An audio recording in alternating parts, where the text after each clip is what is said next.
Et bien voilà, c'est parti pour une bonne heure d'informations, de commentaires, d'analyses et bien entendu de réactions dans cette émission. Bonsoir à toutes et à tous. Merci beaucoup d'être fidèles à France 2 et au travail de sa rédaction. Dans quelques instants, nous retrouverons de nombreux duplex avec des responsables politiques. François Bayrou, président du MoDem, Alain Juppé, ancien Premier ministre et maire EMP de Bordeaux, Pierre Moscovici, ministre de l'économie et des finances, Jean-Claude Mailly, secrétaire général de Force ouvrière. Interviendront aussi dans cette émission Jean-Louis Borloo, président de l'UDI, François Delapierre, le secrétaire national du Parti de gauche, et Florian Philippot, vice-président du Front national. Autour de moi, bien entendu, mes camarades éditorialistes qui vont nous aider à analyser les propos du président de la République, Guylaine Ottenheimer, rédactrice en chef de Challenge, Guillaume Roquette, directeur de la rédaction du Figaro Magazine, Laurent Geoffrin, directeur du Nouvel Observateur, Jean-François Kahn, fondateur de Marianne. Et puis, pour nous éclairer, François Langlais et notre camarade Nathalie Saint-Cric qui nous retrouvera dans quelques instants.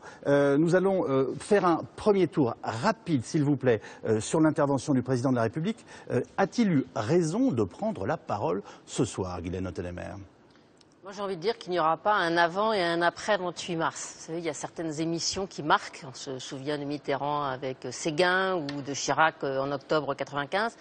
Il n'y a pas de tournant, il y a quelques annonces, mais il n'y a pas de changement de braquet, il n'y a pas de nouvelles audaces. Alors, il a été sympathique, intelligent, c'est un bon grand oral, mais par rapport à la situation de défiance des Français, il faut quand même voir baisse du pouvoir d'achat, abandon de l'objectif de 3%, enfin les gens n'y croient plus puisqu'il a été abandonné avant d'être repris, abandon de l'objectif des 3% parce qu'il n'est pas tenable cette année. Les gens sont très inquiets, je crois qu'il n'a pas répondu aux angoisses et qu'il est un peu loin des angoisses de terrain, y compris à droite et à sa gauche. Laurent Geoffrin, partagez-vous cette analyse? Sans qu'on détaille les choses pour l'instant, c'est votre impression et voilà.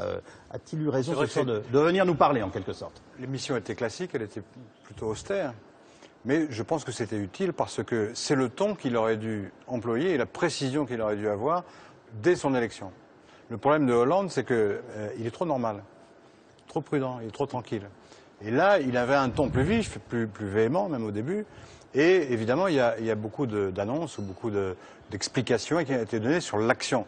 Dans ce cas-là, vous me dites qu'il a trouvé son tempo ce soir. Il commence, c'est un rattrapage. Je pense que ça n'aura pas grand effet parce que, comme c'est un peu tard, on a pu voir ce qui s'est passé depuis. Si ça avait été fait il y a un an, l'annonce aurait été bien meilleure. Bon, là, le problème, c'est qu'il n'y a pas de résultat. Il l'a dit lui-même d'ailleurs. Je serai jugé au résultat. Pour l'instant, il n'y en a pas. Donc, c'est une explication qui peut être le début d'une correction de style et de méthode. Jean-François Kahn, voyez-vous une inflexion, en tout cas quelque chose qui vous frappe dans cette capacité qu'a eu le président à venir nous parler? Moi, j'ai trouvé ce qu'on sait, que c'est un homme intelligent, sympathique, compétent. Il l'a montré, on peut dire qu'il a été bon, de toute manière il a été bon, je veux dire, il sait répondre, précis, bon.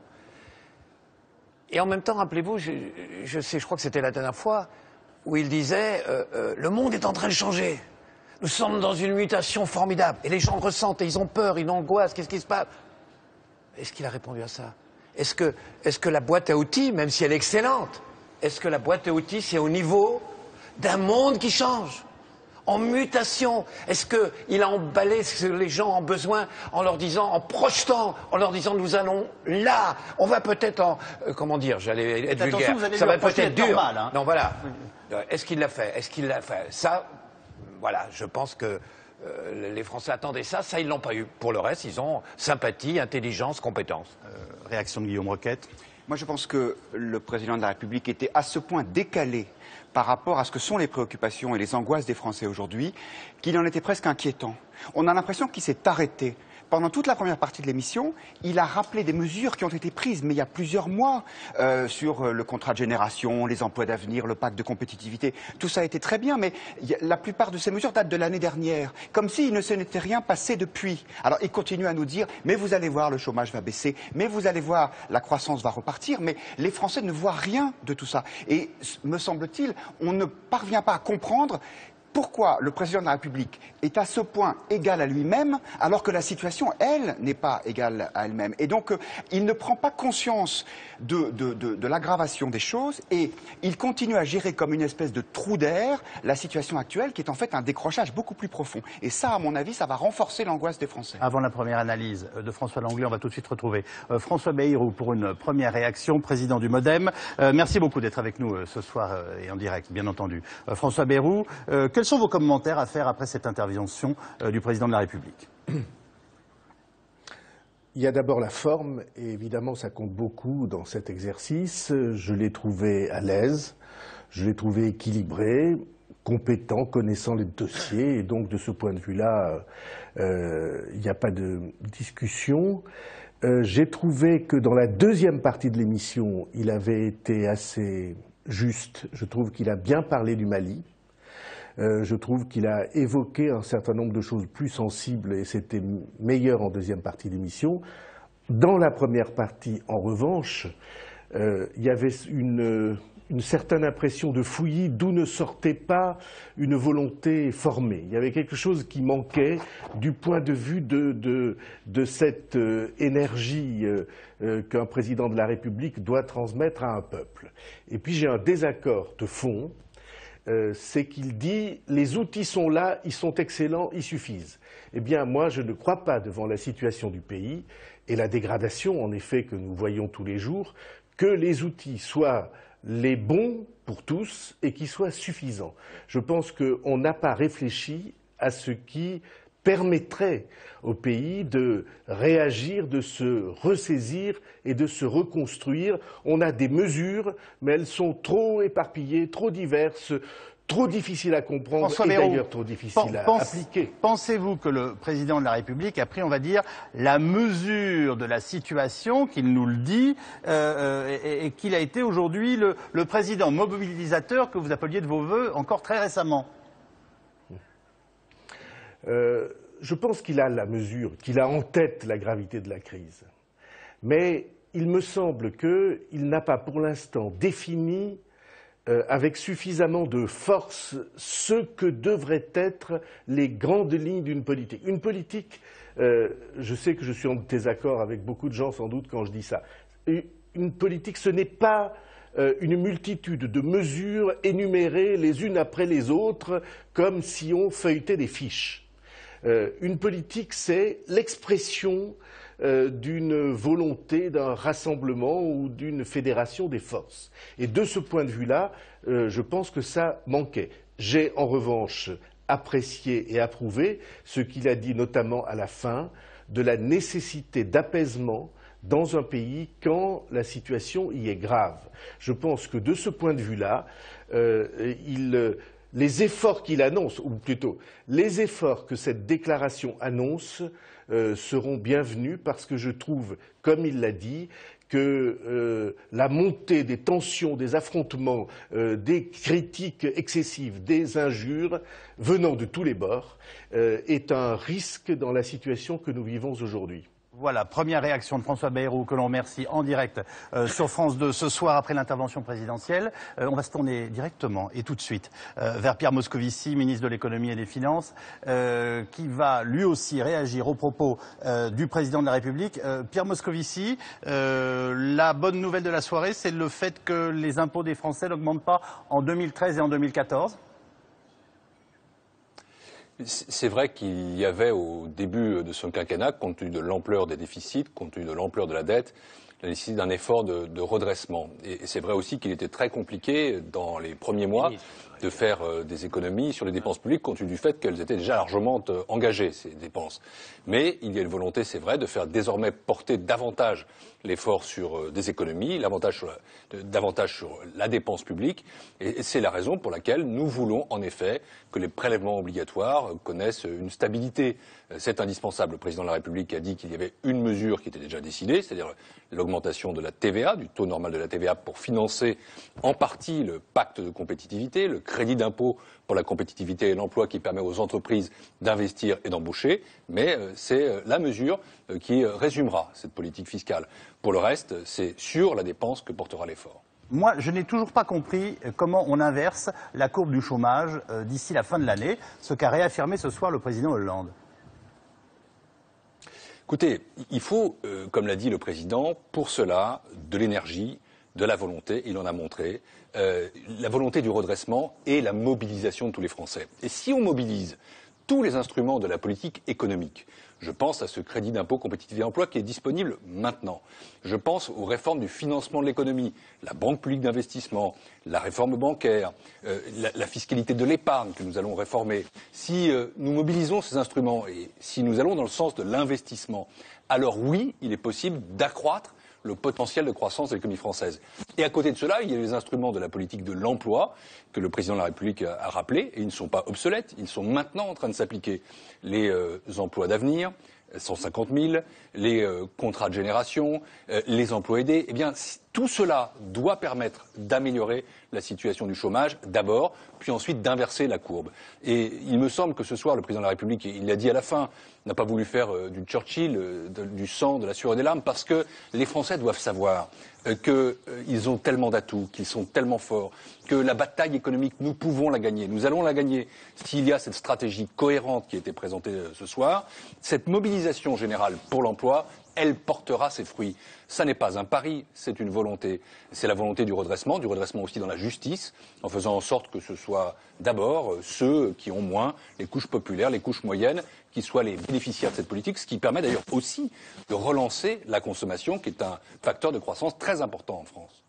Nos commentateurs ont fait remarquer que, après l'intervention présidentielle de ce soir, il n'y aurait sans doute pas un avant ou un après 28 mars. C'est-à-dire que ça n'est pas une page importante du quinquennat qui est tournée ce soir. Qu'en pensez-vous ? Je pense que c'est un moment important où le président de la République a dit la vérité aux Français, où il a dit aussi sa vérité, où il s'est montré tel qu'il est, c'est-à-dire un homme calme, un homme qui a une direction, un homme qui a un cap, un homme qui a une volonté, un homme qui mobilise, un homme qui rassemble, un homme qui apaise. Et ce soir, les Français qui auront vu cette émission, et puis ceux qui en entendront parler, sauront quel est le cap, quelle est la direction, où nous allons. Et ce redressement des comptes publics, ce redressement de la production, la volonté aussi de simplification, ça c'est très important notamment pour les entreprises, ce choc de simplification. Tout ça, c'est une France qui se modernise, c'est une France qui se redresse, et je ne sais pas si ce sera un tournant dans le quinquennat, mais je crois que c'est un moment très important, cette rencontre entre le président et les Français, et je pense que les Français auront mieux compris, s'il en était besoin, la politique qui est suivie, le chemin qui est tracé, et aussi la volonté de rassemblement de celui qui dirige le pays. Merci, Monsieur le Ministre. Vous intervenez en direct de votre ministère et en duplex. S'il faut choisir une mesure économique que vous estimez importante ce soir, François Langlais, dans des annonces qui ont été faites par le président de la République. La phrase la plus importante, je crois, c'est « tous les outils sont là ». C'est-à-dire, au fond, pas grand-chose de neuf. Il faut serrer les dents et attendre, justement, que les vents de la croissance parcourent à nouveau le pays. C'est ça qui est un petit peu préoccupant. Et de ce point de vue-là, est-ce que c'est à la mesure de l'aggravation de la crise qu'on a vu se matérialiser, notamment avec Chypre? C'est là le point d'interrogation. De ce point de vue, il était là avant l'émission et il subsiste après l'émission.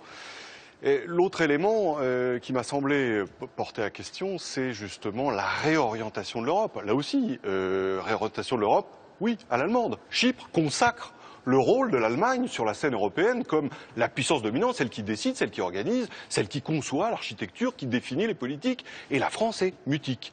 Et ça, pour le coup, c'est assez regrettable. Alors après, dans les petites nouveautés... dites-vous. Oui, parce que c'est assez habile, en fait. Disons, il s'agit, en fait, pour certaines d'ailleurs de reculades en matière de fiscalité, la fiscalité sur la transmission des entreprises. On avait tapé fort, on tape un peu moins fort, donc on ajuste, c'est bien, tant mieux. On va aussi leur simplifier la vie aux entreprises. Oui, alors là écoutez, on attendra, on va juger sur les actes, parce que depuis que je suis journaliste économique, comme en témoigne mon crâne dégarni, ça fait longtemps, j'entends parler de ce thème de la simplification. Donc on a eu le choc fiscal ce soir, le président nous annonce un choc de simplification. Non, mais soyons de bonne foi, acceptons ça, et c'est vrai que c'est important. Non, l'autre nouveauté, c'est les 75%. Là aussi, c'était une usine à gaz. Au fond, on se décharge sur l'entreprise, c'est elle qui va avoir à payer cela. Ça dévitalise complètement le truc au plan politique. Et puis le troisième élément en matière de fiscalité, c'est le fait qu'on va pouvoir débloquer 20 000 € de sa participation. Rappelons qu'il y a 6 mois, ce gouvernement avait augmenté le forfait social. Donc on augmente les impôts sur un truc, puis on les baisse. Faire et défaire, c'est toujours travailler. C'est un petit peu la politique du sapeur camembert là, en matière fiscale. Quand vous entendez le président de la République, puis son ministre de l'économie et des finances nous confirmer qu'ils ont pour objectif, et finalement qu'ils devraient arriver à inverser la courbe du chômage, qu'est-ce que ça provoque en vous? J'ai trouvé ces mots en dehors du fait que nous le souhaitions tous, hein, bien sûr. Bien sûr, j'ai trouvé ces mots justes, c'est-à-dire que je ne porte pas un jugement sur la faisabilité de la chose, mais je trouve qu'il s'est réapproprié cet engagement de façon convaincante, relativement simple. Hein. Ce n'est pas un vœu ni un pronostic, c'est un engagement. C'est ce qu'on avait envie d'entendre. Est-ce qu'on peut y arriver? Oui. Bien sûr, mais avec, je dirais, une technique qui n'a rien à voir avec l'économie privée. C'est-à-dire que ça sera des emplois de commande financés pour partie avec des transferts budgétaires, c'est les emplois d'avenir, c'est les contrats de génération. Et alors, c'est probablement utile dans des périodes comme la nôtre que d'utiliser cela. Mais si vous voulez, l'idéal, c'est quand même que le secteur privé crée des emplois. Pour ça, il faut qu'il ait de la croissance, qu'il ait de la confiance. Il nous manque les deux aujourd'hui. Alors, on va faire réagir dans quelques instants l'ensemble de nos éditorialistes et de nos invités à ces principales mesures annoncées par le président de la République ce soir. Je vous propose de voir ce sujet qui a été préparé pour nous immédiatement. Nous allons faire un choc de simplification. Nous allons pouvoir trouver de la croissance aussi par la simplification. Lorsque la rémunération dépasse 1 million d'euros, eh bien, l'entreprise aura une contribution à payer qui, toutes impositions confondues, atteindra 75%. Il n'y aura pas de fiscalisation des prestations familiales, parce que c'est absurde. On ne va pas donner d'un côté, reprendre de l'autre. Non. Mais que les plus hauts revenus aient les mêmes allocations familiales que les plus bas, non. Ça sera revu. Comme on vit plus longtemps, l'espérance de vie s'allonge. Très bien. Il va falloir avoir des durées de cotisation plus longues. Aujourd'hui, il y a ce qu'on appelle la participation. Elle est bloquée 5 ans.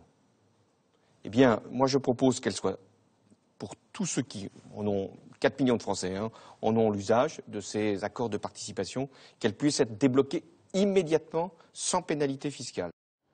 Sélection faite pour nous par Valérie Astruc et Jeff Wittenberg. Il y a un certain nombre d'annonces là, Laurent Geoffrin. Les allocations, enfin voilà. Il y en a deux qui m'ont frappé en plus de celles qui viennent d'être dites. C'est la baisse des dépenses publiques. Alors c'est une baisse modérée, hein, mais comme elles augmentent tous les ans depuis 30 ou 40 ans, ce sera une inflexion historique. Pour la première fois, on va diminuer les dépenses publiques. Je ne dis pas que c'est bien ou mal, ça peut se discuter. En tout cas, c'est un point important. C'est même l'argument un peu spécieux qu'utilise le président de la République pour dire que d'une certaine façon, les impôts des Français finiront par baisser puisqu'on baisse la dépense publique. Oui, enfin là, il s'agit surtout de baisser le déficit, qui est trop important. On est bien d'accord. Et il y a une deuxième chose qui va se produire, manifestement, là, c'était annoncé, c'est l'allongement de la durée de cotisation pour les retraites. Ouais. Et donc ça fait deux annonces. Parce qu'on dit que le gouvernement n'est pas courageux, il ne prend pas de décision, etc. Je crois que son impopularité ne tient pas au fait qu'il ne prend pas de décision. Je pense que son impopularité tient au fait qu'il prend des décisions impopulaires. Et donc la baisse des dépenses publiques dans beaucoup de secteurs, parce qu'il y a des endroits où c'est préservé, donc il y a beaucoup d'endroits. Non, mais quand on le répète 15 fois comme ça, alors on peut mentir complètement et dire tout à fait le contraire à la télévision de ce qu'on va faire. Je n'y crois pas trop. Je crois que ça va se faire parce qu'ils n'ont pas le choix de toute manière. Et deuxièmement, sur les retraites, il faut s'attendre à une discussion extrêmement vive sur l'allongement de la durée de cotisation qui sera important. Et nous allons tout de suite retrouver Alain Juppé, ancien Premier ministre et maire UMP de Bordeaux, que je remercie de sa patience, en direct de sa mairie. Alain Juppé, merci beaucoup d'être avec nous ce soir. Êtes-vous rassuré de ce que nous a dit le président de la République, notamment concernant les entreprises et en particulier concernant la taxe à 75%? Non. Il y aurait beaucoup à dire sur une émission aussi longue. Je voudrais me centrer sur deux sujets. D'abord, le sujet de préoccupation numéro 1 des Français, c'est-à-dire la situation de l'emploi et le chômage. Que nous dit le président de la République à ce sujet? La boîte à outils existe. Et il passe en revue toutes les décisions qui ont été prises depuis maintenant à peu près 1 an et qui n'ont pas suffi à rétablir la confiance et qui ont même détruit la confiance, il faut bien le dire, dans beaucoup d'entreprises et notamment dans les PME. Rien de nouveau, sinon le serpent de mer de la simplification administrative et puis une réforme de la formation qui reprend des idées d'ailleurs qui étaient sur le tapis depuis quelque temps. Donc je crois que là, il va y avoir un effet de déception très marquant. Et le deuxième point que je voudrais commenter, c'est ce qui a été dit sur la dépense publique. Le président de la République nous dit qu'il faut réduire les déficits. déficit, même si on y va plus lentement qu'il n'avait été annoncé. On n'a plus de marge d'augmentation des impôts, sauf 6 milliards supplémentaires en 2014, et donc il faut réduire les dépenses. Où et comment? Là-dessus, on est resté dans la plus totale ambiguïté. Sur le budget de l'État, ce n'est pas le regroupement des commandes et la dématérialisation des procédures qui va générer les milliards nécessaires. Le budget de la défense, si j'ai bien compris, est sanctuarisé. Où donc vont se trouver les réelles économies sur le budget de l'État? Il y a, c'est vrai, quelques pistes intéressantes sur les allocations familiales, encore que la simple modulation en fonction du revenu ne rapportera pas grand-chose. Sur les retraites, on renvoie, comme il se doit, à les négociations avec les partenaires sociaux, donc rien de très très précis. On reste, je trouve, dans le flou artistique. Il y avait une attente très très forte ce soir. La situation est grave, beaucoup plus grave que le président de la République ne l'a dit. Je ne crois pas que la thérapie de choc qui aurait été nécessaire, ait été appliquée pendant cette intervention. Les mesures annoncées ne sont pas à la hauteur de la situation, nous dites-vous. J'aimerais que vous restiez encore un instant avec nous, Alain Juppé, et qu'on écoute ce que notamment a dit le président de la République sur les otages, et je vais vous demander d'y réagir dans un instant. Nous avons, hélas, des éléments qui nous conduisent à penser qu'il pourrait être mort. Est-ce que vous avez des preuves de vie des autres otages, et notamment de la famille, avec 4 enfants, qui a été enlevé au Cameroun, qui serait aujourd'hui au Nigeria? Oui, nous avons des preuves de vie, mais nous ne savons pas exactement où cette famille est retenue. Nous savons que c'est au Nigeria, et là encore, nous cherchons tous les contacts qui nous permettent de pouvoir obtenir leur libération. Le président de la République nous dit qu'il ne paiera pas de rançon. Autant j'ai été sévère sur toute la partie économique de cette longue intervention, autant sur le Mali et la Syrie, j'ai déjà eu l'occasion de le dire, je crois que les mesures ou les initiatives qui ont été prises devaient être prises. Sur les otages, la position de la France a toujours été constante, et le président d'ailleurs l'a dit, l'État français ne paye pas de rançon. J'ai simplement senti un petit glissement dans le discours officiel. Je crois qu'on nous avait dit il n'y aura pas de négociation. Or, le président de la République nous a dit ce soir, il y aura évidemment des négociations. Quand on a des otages détenus dans de telles conditions, on utilise tous les canaux de négociation possibles pour essayer d'aboutir à leur libération. Pour le reste, je ne ferai pas davantage de commentaires parce que je pense aux familles, bien entendu, et c'est un sujet sur lequel il faut avoir retenu quand on n'a pas les informations de première main. Merci beaucoup Alain Juppé, vous interveniez depuis la mairie de Bordeaux. Merci d'être intervenu en direct et si rapidement dans cette émission après l'intervention de François Hollande. Nathalie Saint-Cric nous a rejoint, elle prendra la parole dans quelques instants. Guillaume Roquette, sur l'ensemble des questions économiques soulevées ce soir et des annonces faites, que ce soit pour les allocations familiales, sur les impôts des Français, sur les retraites et la durée quand même de cotisation qui va augmenter, est-ce que vous ne trouvez pas là quelques satisfactions? On pourrait dire que ça aurait été très bien si tout cela avait été fait par l'ancienne majorité. Oui, à condition qu'il n'y ait pas en même temps des mesures qui soient contradictoires avec celles-là. C'est vrai qu'il y a des avancées. C'est vrai que quand le président dit qu'il va falloir renégocier les conditions dans lesquelles les retraites vont être financées, oui, c'est nécessaire. Mais il ne le fait pas.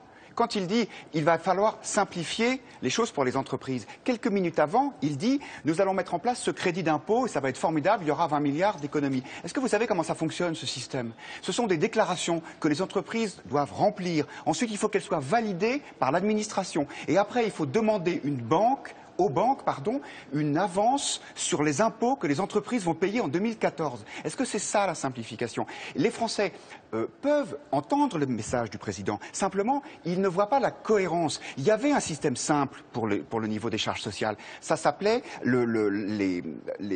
la suppression des charges sociales sur les heures supplémentaires. Ça a été abrogé. Oui, mais ça touchait 9 millions de personnes, si vous voulez. Donc, il n'est pas question de dire ici François Hollande fait tout mal ou François Hollande n'annonce pas de choses qui sont intéressantes. Le problème, c'est que ces mesures sont illisibles parce qu'on ne voit pas la cohérence. Le président de la République continue, au nom d'un pseudo-apaisement de la société française, à vouloir contenter le plus de gens possible. Et du coup, ça nuit à la lisibilité. Et on a un sentiment d'un président qui tire des bords, alors même que la situation est tellement grave qu'on voudrait avoir un cap précis. Vous partagez cette analyse? Comment? Celle de Guillaume Roquette, vous partagez cette analyse, Jean-François Cap? Non. Oui, quelquefois, c'est vrai que c'est pas. Là, c'était plutôt clair, là, mais c'est vrai que dans leur façon de pratiquer, c'est pas toujours clair. Non, moi, ce qui me frappe, je suis sûr que pour le coup, c'est le point essentiel. Je pense qu'il a été plus dans la vérité que son prédécesseur et que lui-même avant. Il a dit des choses, un début de parler vrai. Tout à coup, on a vu une situation qui n'est pas brillante, mais bon, c'est très bien. Mais en même temps, c'est un homme du système. Du système. Quand je dis du système, je ne le dis pas au sens...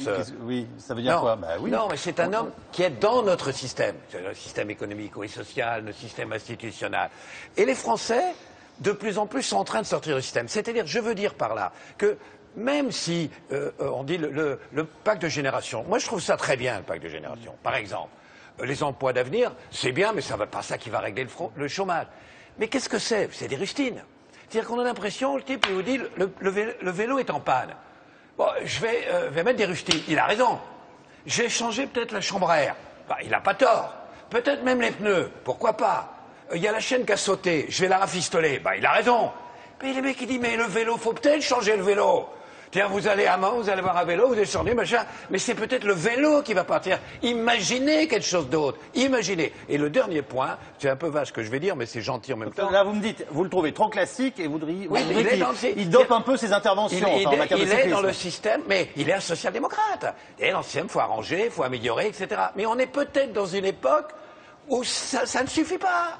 Et la deuxième chose, rapidement, c'est est-ce qu'il est totalement adéquat? Je veux dire, j'ai dit tout à l'heure qu'il était gentil. Il est très gentil. Enfin, il est sympathique, très sympathique. Il est vraiment intelligent. Il est drôle, enfin, etc. Je dirais, à la limite, un dauphin, c'est très intelligent, c'est très sympathique, c'est très drôle, etc. Mais est-ce qu'un dauphin est adéquat pour franchir l'Himalaya ou pour escalader l'Everest? On peut se poser cette question. Je réponds pas. Mais compte tenu de la situation, la personnalité, y compris dans ce cas-là, de plus attachante, de plus sympathique, de bien meilleur que celui d'avant, est-ce que c'est adéquat à la crise paroxysmique qu'est la nôtre? Voilà. C'est les deux questions, moi, je trouve qu'on peut se poser. Et avant de rester une nouvelle fois avec nos éditorialistes sur ce plateau, intervention de Jean-Claude Mailly, secrétaire général de Force ouvrière. Merci beaucoup d'être avec nous ce soir, Jean-Claude Mailly. Pensez-vous que les Français, les salariés, ont ce soir appris un certain nombre de bonnes nouvelles, ou en tout cas des nouvelles qui, selon vous, peuvent les rassurer? Non, je ne pense pas que ce qui a été annoncé ce soir soit de nature à les rassurer. Je trouve même que c'est un discours un peu compliqué pour un choc de simplification, si j'osais la formule. Quand on regarde sur les dossiers, finalement, le président de la République dit qu'il ne faut pas prolonger l'austérité. Ça veut bien dire qu'on est dans l'austérité. Et le problème, c'est de savoir comment on sort de cette austérité. Et je rappelle que c'est pas simplement un problème français, c'est l'ensemble des syndicats au niveau européen dénoncent la logique du pacte budgétaire qui est une logique d'austérité. Après, d'autres annonces concernant les retraites, par exemple. Écoutez, vous savez, dire aujourd'hui on va allonger à nouveau la durée de cotisation, ça va mal passer, c'est une évidence. Les gens ne sont pas prêts à devoir travailler encore plus. On a déjà un des systèmes entre l'âge et la durée qui est un des plus pénalisants dans les pays industrialisés. Et il y a quelque chose qui m'a inquiété, moi, deux choses. C'est la confirmation, même si c'est pas nouveau, d'une réduction significative des dépenses publiques à travers la modernisation de l'action publique, à travers l'acte de décentralisation qui sera bientôt discuté. Et autre chose, c'est que sur le fameux accord que nous n'avons pas signé, qui est en train d'être débattu au Parlement, quand le président de la République dit le Parlement ne devra pas faire de correction sans l'aval des signataires, ça m'inquiète sur quel est le rôle du Parlement. Est-ce que le Parlement a encore toute sa légitimité ? La question des allocations familiales pour Force ouvrière, c'est un casus belli? Non, mais attendez, les allocations familiales, il a confirmé qu'il n'y aurait pas de fiscalisation. Il a dit on conservera l'universalité. Maintenant, il faudra voir ce qu'il sera proposé en matière d'allocation familiale. C'est moi qui ai commis une erreur. Je voulais vous interroger, bien entendu, sur la durée de cotisation. Sur la durée de cotisation qui s'allonge, affirmée par le président de la République. Est-ce que c'est un casus belli pour Force ouvrière? Ah oui, ça on a toujours dit que tant sur l'âge que sur la durée, ça suffit quoi, et c'est même trop d'ores et déjà. Vous savez, vous voyez aujourd'hui, n'oubliez pas une chose, dans une période de chômage, vous avez un salarié sur deux qui liquide sa retraite qui n'est plus au travail. Vous avez l'augmentation du chômage des seniors de 16% en un an, et on va leur dire vous allez encore travailler plus longtemps. Ça veut dire qu'on va les balancer dans les minima sociaux, c'est pas acceptable. Jean-Claude Mailly, nous vivons de plus en plus vieux. C'est pas moi qui l'ai décidé, c'est un constat de facto quasiment 3 mois de plus chaque année. Oui, bien sûr, mais vous savez aussi que l'espérance de vie en bonne santé, elle est à 62 ou 63 ans. Donc faut tout prendre en considération. Il n'y a pas que l'espérance de vie en tant que telle, il y a aussi l'espérance de vie en bonne santé. Et qui doit décréter que parce que on vit plus longtemps, on doit obligatoirement travailler plus longtemps? C'est pas aussi évident que ça, c'est pas simplement une règle comptable. Il y a d'autres manières de régler le dossier des retraites, mais je crois que ce sera un des débats que nous aurons en France, si j'ai bien compris, dans la deuxième partie de l'année. Merci beaucoup Jean-Claude Maillet d'être intervenu en direct dans cette émission. Merci à vous. Nathalie Saint-Cric, alors, le social-démocrate que nous avons découvert ce soir et que Jean-François Kahn trouve trop classique, vous m'en dites quoi? On avait des soupçons déjà, le social-démocratie, et puis c'est pas forcément une injure. Ce soir, on a finalement entendu un discours qui est assez centriste. Hein. Il parle aux entreprises, il dit qu'il aime tous les Français. On est loin de j'aime pas les riches, on est loin du grand capital. Il tend la main aux entreprises en essayant de les aider. Et puis on l'a tellement taxé de vouloir augmenter les impôts que maintenant il dit je vais faire des économies. Et il a ce grand talent de corriger toujours sa communication. C'est-à-dire qu'il entend ce qu'on dit, on dit il n'aime pas les riches, il corrige un peu les choses. Donc finalement, quand on entend les mesures annoncées, comme le disait Laurent Geoffrin, allongement de la durée des cotisations, aller chercher la croissance, il n'a pas dit avec les dents parce que ça rappelait quelqu'un d'autre, mais enfin finalement c'est ce qu'il veut faire, indemnisation du chômage qui doit favoriser le retour à l'emploi, c'est un discours de bon centriste, bon social-démocrate. Alors évidemment c'est François Hollande. Hein. Il l'a dit, il sait très bien qu'il n'est pas flamboyant. Quand il dit je mets le cap sur la croissance, il le a dit, il a répété, je mets le cap sur la croissance. Est-ce que vous connaissez quelqu'un, qui rêve avec vous me ça le présenterez, qui dit j'ai pas l'intention de mettre le cap sur la croissance. Une idée est forte que si on peut soutenir l'idée inverse.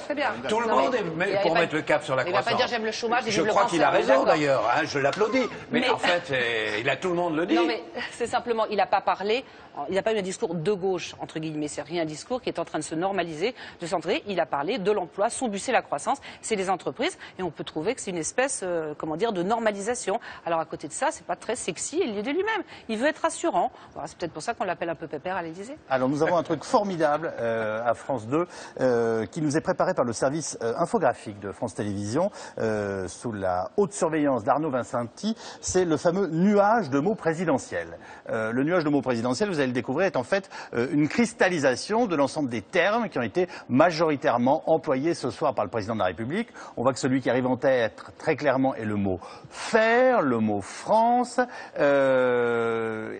Qu'est-ce que ça nous dit ou qu'est-ce que ça vous inspire comme commentaire, Nathalie Saint-Cric? Ça m'inspire peut-être qu'il y a une espèce de vocabulaire assez à la portée de tout le monde. C'est-à-dire qu'on n'a pas non plus des envolées avec des termes compliqués. Ce que vous avez déploré, Jean-François Kahn, en considérant que tout le monde était pour la croissance, contre le chômage et les mauvaises nouvelles. À côté de ça, il y a beaucoup de termes un peu volontaristes. Hein. On avait constaté dans une interview au mois de septembre qu'il y avait des métaphores guerrières. C'était le combat, ordre de bataille. C'est un peu ce qu'il a voulu donner, mais de façon peut-être un peu plus calme. Il y a beaucoup de je vais faire. Alors je ne vais pas vous lire mes notes, mais je veux faire réussir mon pays, une espèce de succession d'affirmations. Peut-être qu'on lui a dit, il dit quelque chose de très intéressant à la fin de son intervention, il dit « je ne veux pas être le commentateur de moi-même ». Peut-être parce qu'on lui avait trop reproché d'être le commentateur de soi-même, ce soir, il veut être l'acteur. Enfin, là, ce qu'on voit, ce sont des termes qui relèvent du volontarisme, alors qu'on lui a souvent reproché peut-être d'être trop attentiste. Donc ça faisait partie du message qui nous était proposé ce soir. Ça fait partie de la com, ça fait partie aussi peut-être de ce qu'il est. Un commentateur, Alain Duhamel, a dit « il n'est pas ce que vous croyez, il donne l'impression en ce moment d'être mou à l'extérieur alors qu'il est dur à l'intérieur. Peut-être qu'il a voulu mettre la superstructure en accord avec les infrastructures, c'est-à-dire montrer que finalement, comme le disait Laurent Geoffrin, toutes ces décisions difficiles, parce que certaines le sont, qu'il est en train de prendre, doivent être mises en cohérence avec sa communication et qu'on n'ait pas l'impression qu'il est toujours dans l'habileté. Alors, depuis le début de cette émission, finalement, vous nous dites, il n'a pas renversé la table. Il y a des choses intéressantes, il y a des choses intelligentes, il y a des choses courageuses, nous disait il y a quelques instants Laurent Geoffrin. Mais pour certaines impopulaires, pouvait-il renverser la table? C'est-à-dire que nous, les journalistes, en plus, toute la semaine, on s'est dit, il va peut-être venir nous faire Churchill, etc. Ça sera extraordinaire. Parce que je pense effectivement que c'est pas la peine d'aller dire du sang et des larmes. Ce que je veux dire, c'est par exemple, même à l'Élysée, on nous disait, vous allez voir un chef de guerre, il va être le chef de guerre. Ce qu'il a été au Mali, il va être sur l'économie. Malheureusement, moi je dirais plus que centriste, je trouve que François Hollande est technocrate.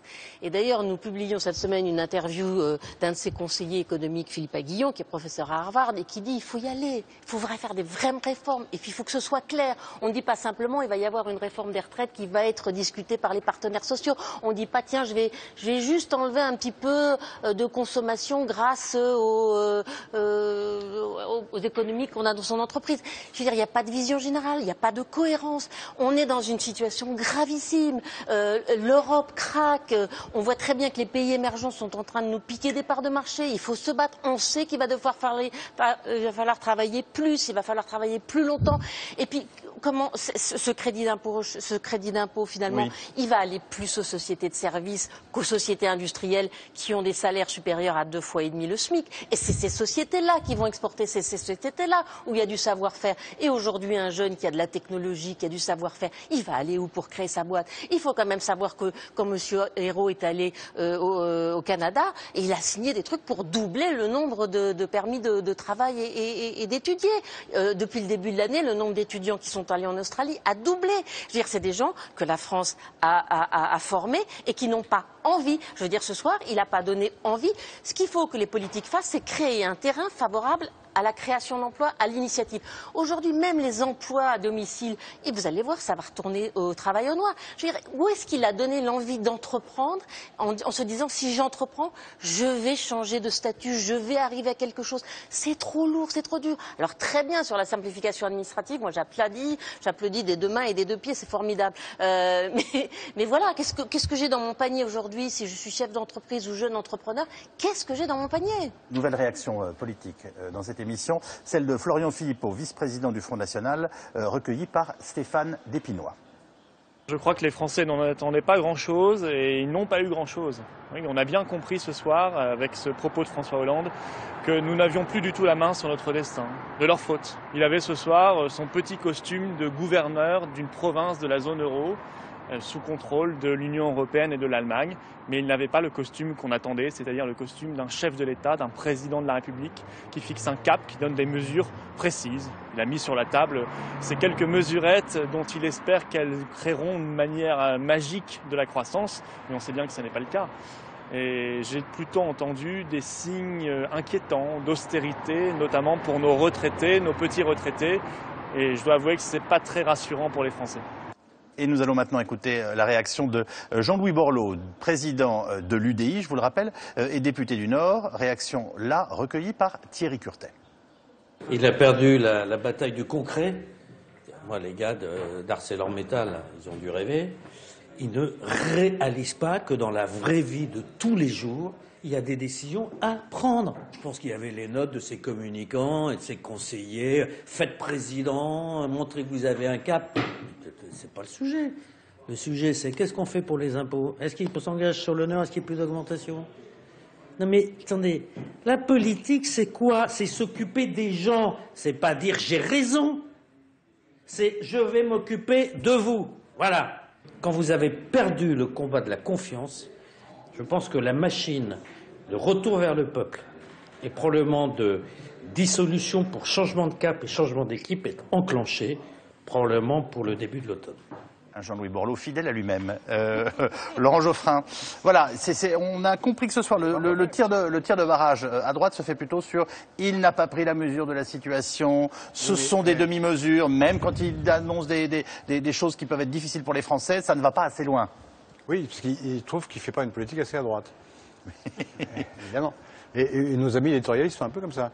C'est-à-dire qu'ils disent, oui, il faut prendre des mesures, il faut aller plus vite, des réformes. C'est quoi? Ce sont des réformes libérales qu'on demande. Et donc, comme ils font des... Non, je parle des réformes. Par exemple, les impôts. Prenons l'exemple des impôts. On dit qu'il faudrait aller plus loin, on fait trop d'impôts, il faudrait baisser les impôts. Mais comme on sait que pour l'essentiel, les impôts ont touché les classes les plus favorisées, pas que, mais quand même beaucoup, ça veut dire quoi? Ça veut dire que pour que tout aille mieux en France, il faudrait que les riches payent moins d'impôts. Ça irait beaucoup mieux. Et chef d'entreprise. Bon. Et puis on dit, oui, mais alors regardez, par exemple chez Renault, les salariés ont fait beaucoup d'efforts, ça va dans le bon sens, on gèle les salaires, ça va dans le... Non, résumons, pour que ça aille mieux selon l'opposition et selon un certain nombre d'éditorialistes, il faudrait que les impôts des riches soient baissés et que les salaires des pauvres soient également baissés. Ça, tout irait mieux. On demande à... non, Laurent, je suis désolée, mais vous pouvez... Non, mais Laurent, je ne peux pas laisser passer. Non. Je n'ai pas dit ce soir qu'il fallait que les riches payent moins et que les ouvriers travaillent plus et gagnent moins. Toujours les impôts, la confiance, mais oui, mais c'est bon, je ne me mets pas dans le général. Je suis sur le plateau, vous me regardez en disant que j'ai eu l'air de dire qu'il fallait que les plus riches payent. Non, mais je n'ai pas dit ça. Mais pas une seconde. Je pense à l'intérêt du pays, je veux que ce pays s'en sorte et je regarde ce que fait d'autres pays. Je ne dis pas que c'est formidable, je dis que simplement il y a des pays qui ont pris des options. L'Angleterre, elle va peut-être pas très bien aujourd'hui, mais elle a que 7% de L'Angleterre, elle a chômage. baissé les impôts des riches, exactement. C'est exactement ce que je dis. Mais On elle a est pris d'accord. des- non, On est tout à fait d'accord sur le non, diagnostic. je termine ma phrase. Simplement, Elle a pris l'Angleterre- des options. L'Angleterre, elle est en pleine L'Allemagne a pris récession. des options. On a L'Angleterre est pris en pleine 0 récession. option. Je dis, il y a des pays comme l'Angleterre, l'Allemagne ont C'est pris pas vrai. des options. Mais je ne crois pas. Eh ben si, ils ont pris des options. Nous, on n'a pas pris d'options. Ils On ont est pris quand une même option, sur, ils ont on pris est une quand même option sur de une droite. petite Oui, c'est règle, vrai, bien sûr. 0,2%. Voilà. Ils ont pris une option qui consiste à diminuer l'impôt des gens les plus Je vais vous favorisés. dire, Guillaume Roquette. le problème de François Hollande, Laurent Geoffrin, ce n'est pas qu'on ait augmenté les impôts des riches. De toute façon, a priori, ils ne votaient pas pour lui. Le problème, c'est que les 9,5 millions Non, mais c'est ce que vous demandez, les 9,5 qu'on les millions de diminue. personnes qui maintenant ne profitent plus de la défiscalisation des heures supplémentaires, ce ne sont pas des riches. Les millions de Français qui profitent des services à la personne, c'est-à-dire des incitations fiscales pour avoir quelqu'un chez soi pour garder les enfants quand les deux parents travaillent, ces gens-là, ce ne sont pas des riches. Non, Le mais- problème, oui, c'est que il n'y a pas, il y a le déséquilibre, il n'est pas entre les riches et les pauvres. Le déséquilibre, il est Si. entre le déséquilibre, je termine ma phrase, il est entre l'augmentation des impôts et la diminution des dépenses. Vous savez qu'en 2013, Mais je peux attendre à ça. l'effort de réduction des déficits, il va porter à plus des 3/4 sur des augmentations d'impôts. Oui, c'est vrai. Tous les pays d'Europe qui sont surendettés comme nous attaquent la dépense publique à la tronçonneuse. Nous, on en est à la lime à ongles. C'est ça le problème. Il ne s'agit pas de savoir si on fait plus ou moins payer donc les vous- riches, il s'agit de savoir si on réforme. Réaction rapide de Laurent Geoffrin puis de Jean-François Donc Kahn. ce que vous demandez, c'est qu'on s'aligne sur les politiques conservatrices menées en Europe. Ce Voilà qu'on- ce que vous ce qu'on demandez. demande, Le c'est qu'on Canada, les réduise pays vraiment les nordiques, tout le dépenses monde l'a publiques. fait, tout le monde l'a fait. La restructuration, la suppression des communes, tout le monde l'a fait. Les pays nordiques, Non, les mais pays j'entendais- socialistes. Ils vous disent tous les pays qui vont bien ont à un moment ou à un Mais non, autre mais c'est pas fait vrai. ces Canada, politiques. la Alors, Nouvelle-Zélande, bah, très bien, le Canada, réagissez. la Nouvelle-Zélande. C'est fait pour ça. Vous preniez l'exemple de la Grande-Bretagne. C'est un très mauvais exemple. Non, mais je- La Grande-Bretagne est en pleine récession et ça fait 2 fois qu'ils Ils ont ont une 7% récession. de chômage et ils ont pris des options. Alors qu'ils ont promis, oui, mais parce qu'ils ont une précarité hallucinante aussi. Il faut voir comment ça se passe. Et deuxièmement, ils ont promis en 3 ans de J'ai dit, il y a réduire, pas de précarité. de réduire les déficits et de relancer la croissance. Les déficits ont augmenté et la croissance n'est pas là. Donc c'est pas du tout un bon exemple. Alors il y a Alors, des exemples comme la sortons Suède d'Angleterre. où les prélèvements obligatoires sont très élevés. En Suède. Et tous les pays scandinaves, ce sont des pays justement sociodémocrates. Ça marche très bien. Donc voilà. Je pense que là, on est au fond du sujet, simplement. C'est que la question, c'est de savoir est-ce qu'on peut sortir de la situation actuelle sans souffrance, sans sang et larmes, comme Mais pourquoi vous voulez disait. toujours faire souffrir les Mais gens parce C'est quand même formidable, parce que nous sommes dans une situation qui est à ce point détériorée que je pense qu'il est illusoire de croire qu'on va s'en sortir simplement en attendant que ça aille mieux. Et je pense que le problème de François Hollande, c'est celui-là, c'est de ne pas oser tenir ce discours. Je pense qu'il est conscient de la gravité de la situation, mais qu'il ne veut pas le dire. Et tant qu'il ne le dira pas, les Français ne reviendront pas. Jean-François Kahn. D'abord, il a commencé à le dire, etc. Oui. Non, le Moi, je crois problème qu'il de commence votre à le dire, discussion hein. Le Monde, c'est que de quoi on a besoin là, le pays aujourd'hui, je crois que personne ne peut le nier, c'est d'une mobilisation. On ne peut pas dire à la fois la situation est grave, elle est terrible, le chômage, voilà, il faut les énergies se tendent, donc il faut que le peuple se mobilise. Ce n'est pas vrai qu'un homme d'État, un ministre, un homme politique, tout seul, il peut sortir un pays de la mouise si les gens n'y s'y mettent pas. Donc il faut mobiliser. Donc la question, est-ce qu'il a mobilisé, est-ce qu'il peut mobiliser? Et la deuxième, c'est de rassembler. C'est de rassembler. Si un pays est coupé en deux, et si de toute façon on n'entend pas l'un, on n'entend pas l'autre, de toute façon vous avez tort parce que vous êtes de droite, vous avez tort pour être de gauche, oui, il n'est pas rassemblé. Mais alors ne faut pas dire qu'on est patriote et qu'on souhaite que le pays s'en sort. Ça veut dire on souhaite qu'on est de droite, on souhaite que la gauche perde, on est de gauche, on souhaite que la droite perde. C'est très bien, c'est un discours, vous avez le droit. Mais ne disons pas que c'est une position patriotique. Quand il fait le pacte, le pacte de génération, ça c'est bien. C'est une idée que la droite avait eue. C'est bien. Pourquoi voter contre? Pourquoi voter contre? Quand il fait la TVA sociale, parce qu'il le fait. Moi, je suis contre. Je l'ai toujours dit, je suis contre. Je pense que le problème du coût du travail n'est pas le problème. Et d'ailleurs, on vient d'avoir une statistique qui montre que le coût du travail dans l'industrie de l'Allemagne et de la France est à peu près la même. Et le pays qui a le coût du travail le plus bas, c'est la Bulgarie. Comme chacun sait, la Bulgarie, ça va très bien. Donc moi, je suis contre. Mais vous êtes pour, alors dites que vous êtes pour. Vous êtes pour, vous l'avez demandé, vous avez mobilisé pour ça, et quand il le fait, parce c'est Hollande, vous êtes contre. C'est plus possible, ça. Les Français ne veulent plus ça. Vous comprenez ça? Non, vous vous trompez complètement. Je veux dire, il n'est pas question. De façon brève, s'il vous Oui, plaît. il n'est pas question de dire que on est contre la baisse du coût du travail. Bien sûr que c'est une évidence qu'il faut le faire. Le problème simplement, il est double. Premier problème, pendant la campagne présidentielle, François Hollande n'a eu de cesse que de reprocher à Nicolas Nicolas Sarkozy de vouloir mettre en route, de vouloir augmenter la TVA. Et ensuite, il le fait. Il y a un problème de logique, il y a un problème de cohérence. Problème de logique. Comment peut-on dire? Mais c'est double. C'est pareil.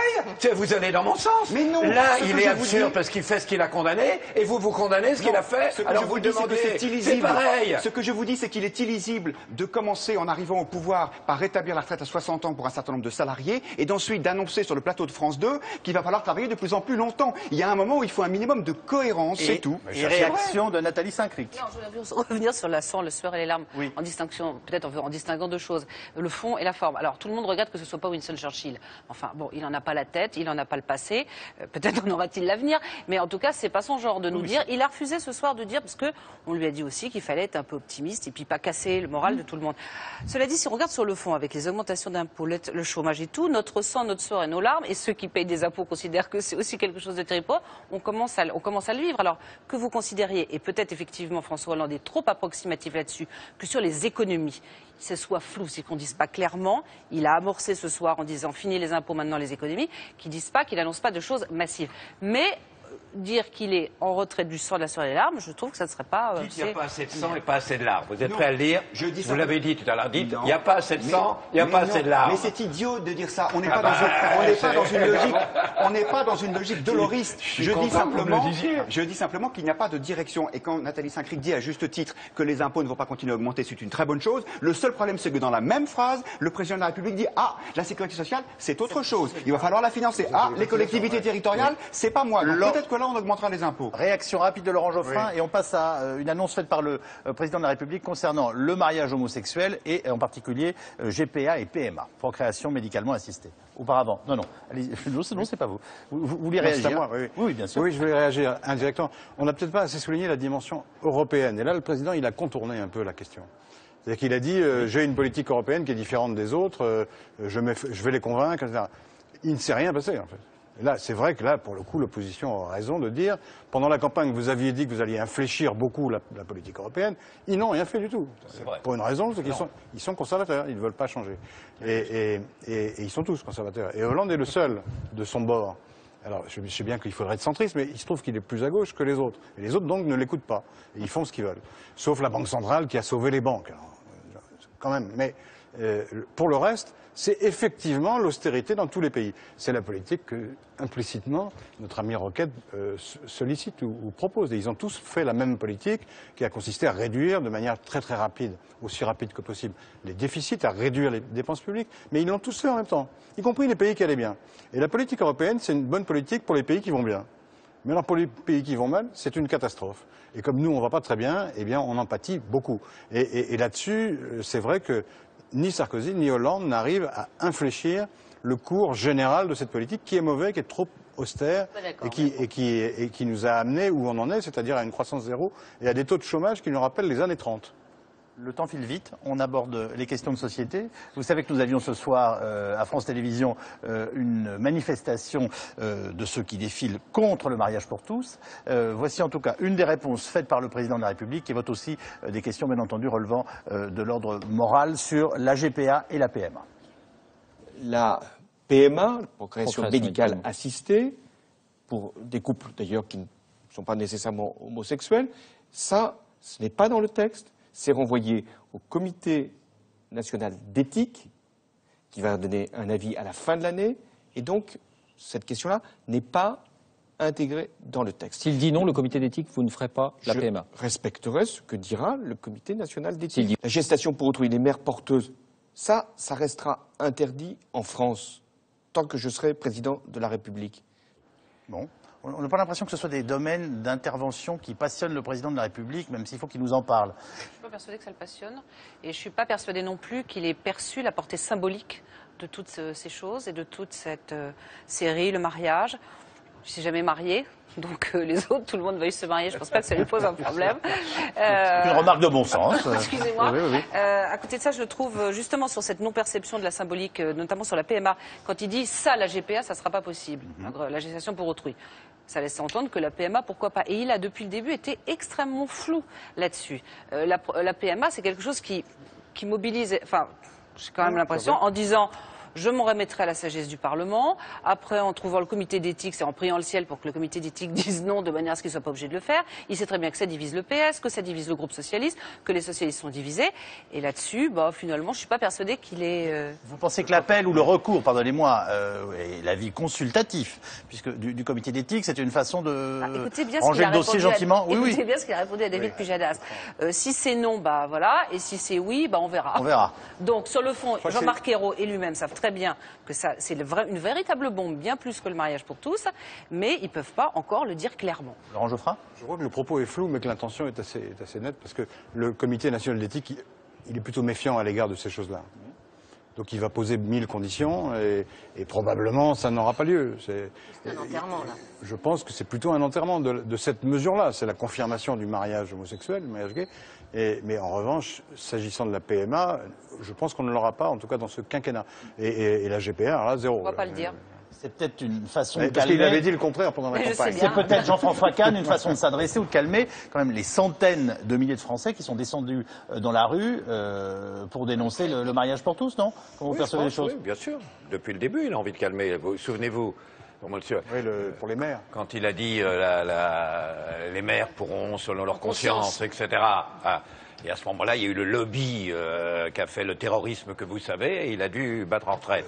Un terrorisme modéré, ils sont allés le voir à l'Élysée. Ils défendent leur cause, vous ne pouvez pas les oui, c'est pas les terroristes. Voilà. Non, mais le terrorisme intellectuel, du genre, si vous ne faites pas ça, on va vous faire battre aux élections. Il y avait ce côté-là, voilà. Moi, je pense que l'on se trompe en s'imaginant que le président de la République, ce soir, par ses déclarations, a apaiser les centaines de milliers, voire le 1,4 million Français qui ont manifesté. Le président a fait un mensonge ce soir. Il a fait un mensonge quand il a dit que la loi Taubira instituant le mariage et l'adoption pour les homosexuels n'enlevait aucun droit à personne. Il a simplement oublié de dire qu'il enlevait aux enfants qui seront adoptés dans le cadre de cette loi, le droit d'avoir un père et une mère. Et c'est pour cela que ces centaines de milliers de personnes manifestent. Et quand le président de la République dit « il faut simplement l'égalité des droits », non, c'est beaucoup plus compliqué que ça. Et c'est pour ça que ce mouvement mobilise à ce point. Et beaucoup plus que les affaires économiques et sociales. Vous parlez de la droite qui trouve qu'on ne fait jamais assez d'économies. La droite, et pas seulement elle s'est mobilisée sur un sujet beaucoup plus profond que celui-là, qui est le droit de chaque enfant à avoir un père et une mère. Je trouve que la façon dont le président de la République a évacué ce problème en disant ça n'enlève de droit à personne, ça n'était pas respectueux, ça n'était pas responsable. Cette formule est discriminatoire parce que vous admettez très bien qu'une femme seule puisse avoir un enfant. Si elle a un enfant, c'est qu'elle n'a pas de mari, donc l'enfant n'a pas de père. Ça, vous êtes pour. Vous êtes contre quand c'est des homosexuels. Donc c'est discriminatoire. Je dis ce que je dis, c'est que le système de l'adoption existe à titre dérogatoire quand un enfant n'a plus ses parents naturels, mais que effectivement, quand un enfant est adopté par un couple de même sexe, il lui manque une part essentielle de son identité. C'est un changement de société. Guylaine Hottenheimer, puis Jean-François Kahn. On ne va pas refaire tout le débat sur le mariage homosexuel. Non, mais on en avait la moitié. Ce que je veux dire, c'est que par exemple, au Portugal, la gauche l'a fait, puis la droite est arrivée au pouvoir, elle n'a rien défait, mais les homosexuels commencent à divorcer. Bon, puis il va y en avoir de moins en moins qui se marient. Bon, ça touche une toute petite partie de la population. Je pense qu'il y a surtout une crispation de la droite sur des valeurs conservatrices et je ne crois pas qu'effectivement tout ce qu'a promis François Hollande ce soir ne calmera pas. Juste, la formulation peut paraître étrange, mais pourquoi voulez-vous qu'il y ait de crispation de la droite sur des valeurs conservatrices? Il y a juste la droite qui défend ces valeurs non, parce que je pense qui sont de fait conservatrices. C'est pour ça que la droite est à droite. Prenez la droite du temps de Madeleine, même si sur le plan économique elle était très à droite, sur le plan des mœurs elle était beaucoup plus libérale. Sauf que ça a été adopté par des gouvernements de droite et avec beaucoup d'aisance dans d'autres pays. Oui, tout à fait. Le Premier ministre David Cameron disait récemment « Je suis tellement pour le mariage que je suis pour le mariage homosexuel ». Moi, je trouve qu'effectivement, il y a aujourd'hui en France, et on voit qu'il y a pas mal de jeunes qui se crispent sur des valeurs conservatrices. Et moi, j'aurais été le président de la République si... c'est un peu prétentieux de dire ça. Non, mais allez-y, très bien. Non, mais je dis, ce soir... Mais prenez-nous dans votre gouvernement. Oui, bien sûr. Ce soir, il aurait fallu parler essentiellement que de ça, que de les affaires économiques, du chômage, de où on va, de nous raconter une histoire. Et là, on s'est éparpillé sur beaucoup trop de choses. Voilà ce que je trouve. Et puis là, c'est peut-être trop de questions. Oui, non, mais il l'a accepté dès le départ. Vous avez été excessif, je respecte tout à fait votre position, vous êtes excessif. Dans cette affaire, il ne faut pas jeter de l'huile sur le feu. Tout le problème, c'est qu'il y a eu un manque de respect des uns vers les autres. Ceux qui demandent le mariage homosexuel, etc., je veux dire, c'est très respectable, cette volonté mariage pour vous. Mais les autres aussi, pour des raisons qu'on voit bien très fortes, etc. Et il y a eu ce manque de respect. Mais je veux dire un mot sur rapide. Excusez-moi, ça revient sur les problèmes économiques. Oui, ça m'arrange parce qu'après on va écouter François Delapierre. Je trouve absurde cette espèce de mobilisation, etc., en disant c'est une honte, on fait une politique de rigueur. Remarquez que lui, il a dit politique d'austérité. On fait une politique de rigueur. Parce que un des problèmes, c'est la croissance. Il faut de la croissance. Pour pouvoir doper la croissance, il nous faudrait aujourd'hui 100 milliards d'euros. Vous ne le faites pas comme ça. Faites pas, je veux de la croissance, je veux de la croissance. Pour faire de la croissance, il faut agir. Avec quoi? Avec quel argent? Donc, si on veut de la croissance, il faut trouver de quoi mettre de charbon dans la machine. Et pour faire ça, il faut faire des économies encore plus fortes que celles qu'on a prévues. Donc il n'y a pas de contradiction entre rigueur et croissance. Ce n'est que grâce à la rigueur qu'on pourra faire de la croissance et de la relance. Donc il y en a marre de dire ces bêtises d'opposition. C'est évident que c'est lié, qu'il y a une synthèse entre la croissance. Jean-François Kahn nous demande toujours de nous unir et de nous mettre d'accord en nous engueulant, j'ai remarqué. Mais si, il y a un peu de ça. Non, mais c'est le ton. Le ton. Oui, voilà. J'engueule ceux qui opposent sans arrêt. Personne ne le fait ici, parce qu'on est des gens formidables. Mais ceux qui opposent croissance et rigueur. François Delapierre est secrétaire national du Parti de gauche, parti fondé par Jean-Luc Mélenchon. Il réagit au micro de Laurent Desbonnets. J'ai l'impression qu'on a reçu un baril de chloroforme. C'était une intervention ennuyeuse, mais au-delà de ça, je veux dire, par de nombreux aspects désespérante, sans perspective.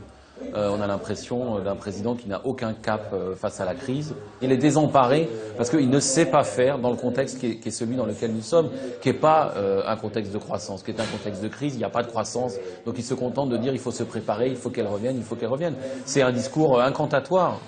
Et l'image qui en ressort, c'est l'image d'un président impuissant. D'un régime lui-même qui est impuissant, qui ne sait pas où aller, qui ne sait pas que faire, qui est obligé de reprendre les vieux rapports de la Cour des comptes, les propositions du MEDEF qui ont déjà 10 ans, 15 ans, 20 ans, les vieux discours de droite. Moi, parfois, j'avais l'impression d'entendre Sarkozy qui était caché à l'intérieur de François Hollande. Alors, moi, je remarque... Ils sont meilleurs que vous dans le genre, hein. Franchement. Vous avez trouvé vos maîtres dans le genre d'opposition. Il se trouve en l'occurrence que François Delapierre, pardonnez-moi une seconde, François Delapierre utilise des arguments qui ont récemment été utilisés par Nathalie Kosciusko-Morizet en disant il est impuissant, il n'arrive pas à agir sur les choses.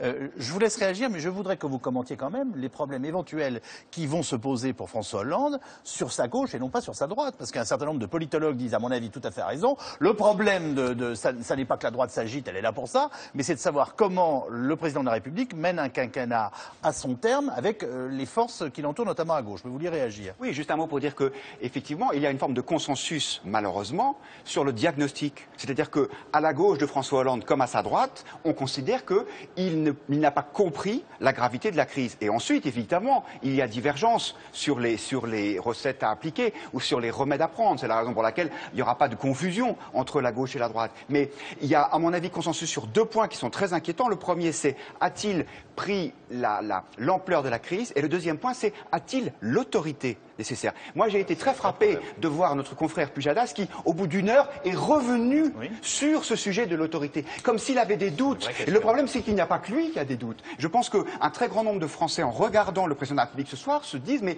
a-t-il vraiment le charisme, la volonté, l'autorité nécessaire compte tenu de la conjoncture? David est revenu sur cette question parce que le président de la République n'y avait pas répondu. C'est plutôt une bonne chose, à mon avis. C'est difficile de répondre en même temps. Non, mais c'est la vraie question. Il va dire oui, j'ai l'autorité, il va taper avec son poing sur la table, comme ça. Vous croyez que ça va être convaincant? L'autorité, elle se discute pas, elle se prouve pas, elle se montre, elle apparaît naturelle ou non. Le leadership, c'est de savoir conduire des gens qui sont là, en les amener là, par petits points. Et bien là, il n'a pas donné le sentiment d'amener là. Il a donné des ordres, mais c'est pas ça le leadership. C'est de raconter, d'emporter ce que disait Jean-François Kahn. C'est-à-dire que c'est très rare, hein, il n'y en a pas énormément de gens qui ont du leadership. Mais il y a des moments dans l'histoire où il y a des gens qui ont une forme de leadership. Et là, on n'a pas l'impression d'assister à ce moment de l'histoire. Et pourtant, c'est important. Tout le monde, il y a une grande majorité de Français qui avaient envie de se débarrasser de Nicolas Sarkozy. Tout le monde avait trouvé que François Hollande était quelqu'un d'intelligent, de raisonnable, raisonnable, de modéré, de plutôt social-démocrate, plutôt européen. Et là, on le voit sur l'Europe, il est impuissant parce qu'il n'a pas donné de gages suffisants de gestion raisonnable de son pays pour pouvoir imposer des mesures à Madame Merkel. On le voit, il est isolé aussi parce qu'évidemment, les autres pays sont plutôt de majorité de droite. Mais il n'imprime rien de nouveau. On a l'impression que le temps passe au fil des lots, mais ça n'imprime pas. Et c'est ça qui finalement fait un peu peur aux Français aujourd'hui, parce qu'ils sentent que quand même le bateau est très agité et qu'il n'y a pas un capitaine qui a l'impression de sentir exactement où est-ce qu'il faut emporter le bateau. Et c'est ça qui est un peu inquiétant. Nathalie Saint-Cric. Je veux juste revenir sur l'expression chloroforme de François Delapierre, qui lui, effectivement, vu son style, si je veux dire qu'on a encore vu le week-end dernier traitant de salopard un certain nombre de ministres des Finances. Le vrai problème, c'est est-ce que c'est un problème... En l'occurrence, un ministre des Finances qui s'appelle Pierre Moscovici. On n'arrête pas de tourner en fait toujours autour de la même chose. Est-ce que c'est un problème... Mais les 17 ont pris, vous avez raison. Voilà. Est-ce que c'est un problème esthétique? C'est-à-dire qu'on a l'impression que François Hollande, c'est pas quelqu'un qui fait rêver, c'est pas le capitaine de Guy Pard. Est-ce que le vrai problème, est-ce que c'est un problème esthétique ou est-ce que vraiment il y a un déficit d'autorité? Et il l'a dit lui-même, enfin il a commencé à l'aborder. C'est simple, au prochain couac, est-ce qu'il va avoir le courage ou la volonté de faire partir le ministre qui aura parlé de travers. J'ai trouvé qu'il a été particulièrement sympathique pour Pascal Cherki, qui l'avait quand même traité de président de conseil général. Je m'attendais à un ton un peu plus dur. Est-ce qu'un jour il va se mettre en colère, peut-être publiquement, pour essayer de montrer sa notoriété? Bref, est-ce qu'on lui reproche simplement quelque chose qu'on ne voit pas à la télévision et qui est peut-être pas, ou est-ce qu'il a véritablement ce déficit d'autorité? Et ça, à mon avis, avec les couacs qui se répètent assez fréquemment, on pourra probablement le mesurer et l'éprouver dans les semaines qui viennent. Pensez-vous qu'on découvre une personnalité un petit peu différente ce soir après cette intervention? C'est la façon dont il est venu s'adresser à nous. Est-ce que ça nous dit quelque chose de François Hollande? Oui, ça confirme des choses. Je pense que ce qui manque, c'est surtout la description de ce que sera la France dans 4 ans. Ça manque. Il y a quelques éléments, mais... Donc ce qu'il veut qu'elle soit. Ce qu'il veut qu'elle soit, le projet, où est-ce qu'on va, etc. Ça, je suis entièrement d'accord.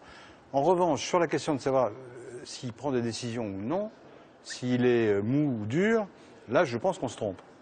Je prends, par exemple, la question des otages, qui est tragique. Bon, c'est quand même pas facile de dire on ne paiera pas. Alors qu'avant, contrairement à ce qu'a dit Juppé, on payait quand même, discrètement, on payait. Là, lui, il dit on ne paye plus. Bon, c'est une décision tragique. Pas facile de prendre ce genre de décision. De la même manière, le commentaire fait sur Cahuzac n'est pas le fait de quelqu'un qui est hésitant ou mou. C'est même plutôt le contraire. Il est plutôt froid, plutôt un peu rationnel. Voilà, il ne peut pas rester. Il n'a pas été chaleureux, en tout cas, avec son ancien ministre du Budget. Non, pas du tout. Et pas mou.